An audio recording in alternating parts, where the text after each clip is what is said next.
Bonjour à tous, bienvenue dans cette nouvelle vidéo, bienvenue sur GLS Drive. On se retrouve aujourd'hui dans un petit format chill pour parler du contrôle technique moto. Si ce n'est pas encore le cas, n'oubliez pas de vous abonner à la chaîne, de liker et de me laisser un petit commentaire pour me donner votre avis sur le format et aussi pour me donner votre avis sur le contrôle technique moto, mais toujours dans le respect.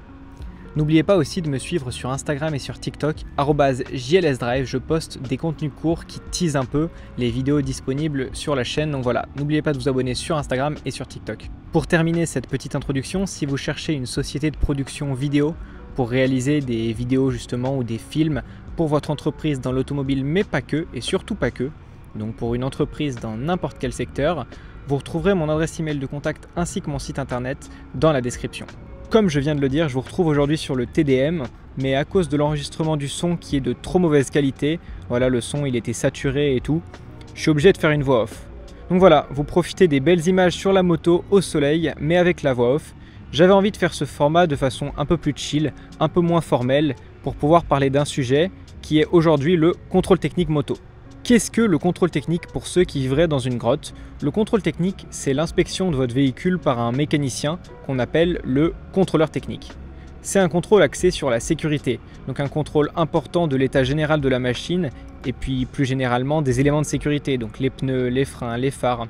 Mais ce contrôle il est aussi axé sur la pollution et donc sur les problématiques environnementales. Le contrôle technique, il est en application sur les voitures depuis 1992 et il entre en vigueur pour les motos au 15 avril 2024 à la suite d'un long combat entre les organismes de défense des motards, qu'on remercie d'ailleurs, et le gouvernement. Il est par ailleurs déjà mis en place sur les motos en Belgique, en Allemagne et en Suisse il me semble. On suppose donc que c'est un peu l'Europe qui pousse pour que ça rentre en vigueur en France. Concrètement, comment se passe un contrôle technique ? Le contrôle technique moto pour 2024, il comportera entre 70 et 80 points de contrôle. Il y a beaucoup de contrôles qui sont visuels. Tout d'abord, il y aura un examen statique de la moto et une vérification que tout est bien fixé, donc les cale-pieds, les carénages, les phares, les clignotants. Il y aura par exemple pas de bande freinage pour l'instant, mais un contrôle approfondi de la chaîne, des pneus, des disques et plaquettes et tous les autres équipements de freinage. La direction, les suspensions, les éléments de visibilité du véhicule, les équipements électriques, tout ça sera vérifié par le contrôleur technique. Un bon point qu'on peut noter cependant, par exemple les clignotants adaptables, s'ils sont d'une taille décente, ça devrait passer au contrôle technique pour 2024. Ce contrôle technique, il n'est pas là pour attester de la bonne conformité de la moto par rapport au modèle sorti d'usine, mais plutôt là pour vérifier que tout fonctionne correctement.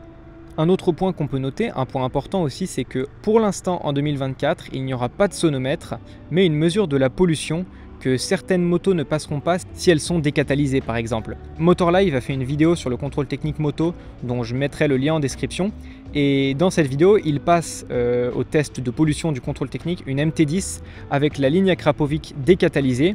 Et cette MT10 elle ne passe pas le contrôle de pollution, donc c'est un motif de contre-visite. Le numéro de série sur le châssis et la plaque d'immatriculation seront aussi contrôlées, donc ça c'est le volet qu'ils appellent identification du véhicule et c'est pour éviter qu'il y ait des problèmes en cas de vol et puis pour assurer à l'acheteur en cas de vente que la moto est bien conforme au numéro de série.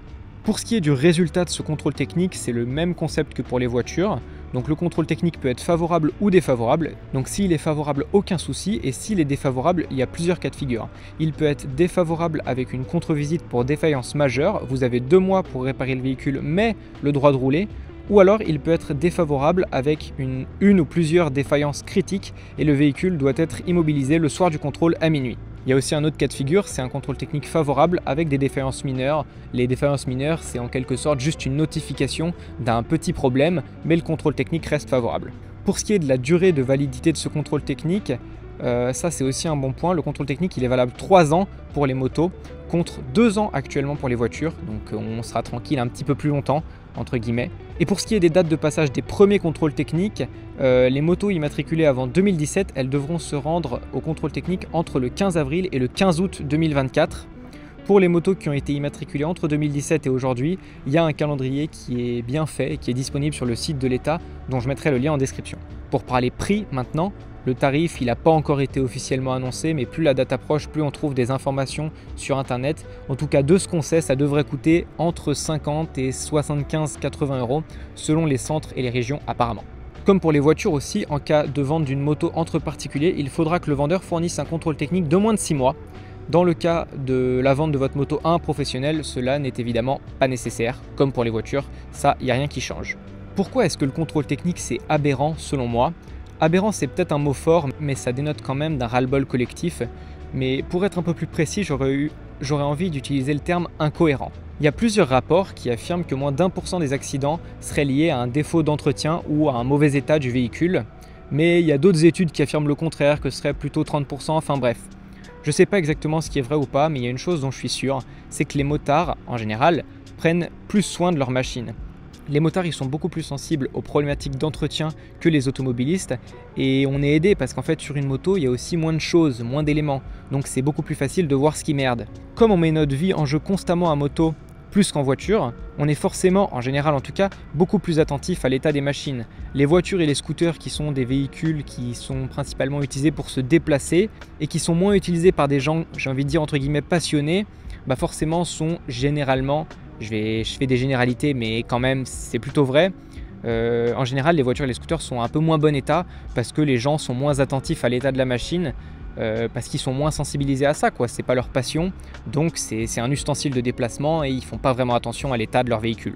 L'argument du bruit et de l'écologie qui est souvent mis en avant pour justifier le contrôle technique, malheureusement ça, je pense que ça fait payer à tout le monde les fautes de quelques motards ou scooteristes qui roulent avec des lignes trop bruyantes.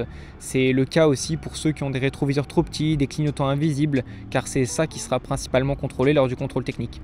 C'est dommage de faire payer à tous la faute d'une minorité quand on sait que l'état de la plupart des motos est nickel, mais bon malheureusement ça marche souvent comme ça.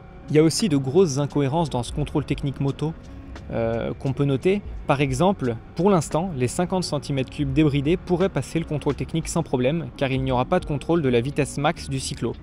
Donc un jeune sans permis, sans même avoir le code, peut rouler à 90 km/h débridé et avoir son contrôle technique ok, alors qu'un motard à qui il manquerait un rétro, ça va pas le faire.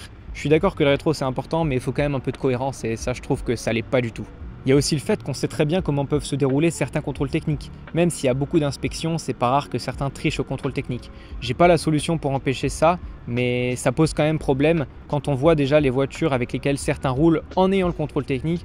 On se dit que parfois la valeur, entre guillemets, la véracité de ce fameux papier est quand même un peu douteuse, quoi. Quand on sait que la vitesse et l'alcool tuent vraiment sur la route, il y a peut-être un travail à faire là-dessus avant d'embêter encore les gens avec des contrôles techniques à 75 balles. Les vrais contrôles de vitesse où les gendarmes vont chercher les grands excès de vitesse, ceux qui sont vraiment dangereux, ça je trouve que c'est de la sécurité routière. Attention, je dis pas que je suis parfait, je suis le premier à rouler un peu au-dessus des limites, mais j'assume les conséquences et je le fais d'une façon que j'estime être à peu près responsable en dehors des villes, etc. Mais bref, c'est pas vraiment le sujet. La vitesse par exemple, c'est un élément qui tue beaucoup sur la route, on le sait, et d'ailleurs depuis la mise en place des limites de vitesse, on a observé une diminution drastique du nombre de morts.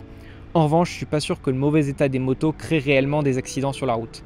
Et puis la route, parlons-en, l'état des routes, les trous, les raccords de bitume. Certains avaient dit à quand un CT pour les routes. Ça c'est vrai aussi, on remet en cause l'état des machines, mais on peut remettre en cause l'état des machines, mais à ce moment-là, il faudrait aussi remettre en cause l'état des routes si on voulait être réellement cohérent justement. Aussi, autre chose, il faudrait penser à faire appliquer correctement les lois existantes avant d'en mettre en place des nouvelles.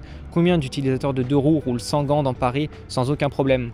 Alors qu'en plus on sait que les mains c'est la première chose qu'on met devant quand on tombe. Je suis pas à 100% contre le contrôle technique moto, loin de là. Je pense juste qu'il faudrait vraiment plus de cohérence et que dans un contexte où tout est déjà cher pour tout le monde, je trouve ça dommage de venir rajouter ça en plus alors qu'il y a déjà pas mal de lois à faire appliquer correctement pour rendre les routes plus sûres. Après, tout va pas dans le mauvais sens. L'absence de retrait de points lors d'un excès de vitesse de moins de 5 km/h par exemple, soit 50% des excès de vitesse, ça va, cette fois, dans le sens de la cohérence justement. Enfin bref. Voilà, cette vidéo touche à sa fin, c'était vraiment pour partager mon avis sur ce contrôle technique moto. Je trouve dommage la façon dont c'est mis en place et puis toutes les petites incohérences qui sont soulevées justement lors de la mise en place de ce contrôle technique. J'espère en tout cas que cette vidéo vous a plu. J'attends votre avis sur le contrôle technique moto, mais toujours dans le respect de chacun dans les commentaires s'il vous plaît, essayez d'être respectueux. Et puis voilà, donnez votre avis, il n'y a aucun souci, mais faites-le correctement. En tout cas, moi j'espère que cette vidéo vous a plu et si jamais c'est le cas, n'oubliez pas de vous abonner à la chaîne, le petit like et le petit commentaire, ça fait toujours plaisir. Instagram et TikTok pour être tenu au courant de ce qui se passe sur YouTube. Moi je vous remercie de m'avoir regardé et je vous dis à la prochaine pour une nouvelle vidéo. Ciao tout le monde.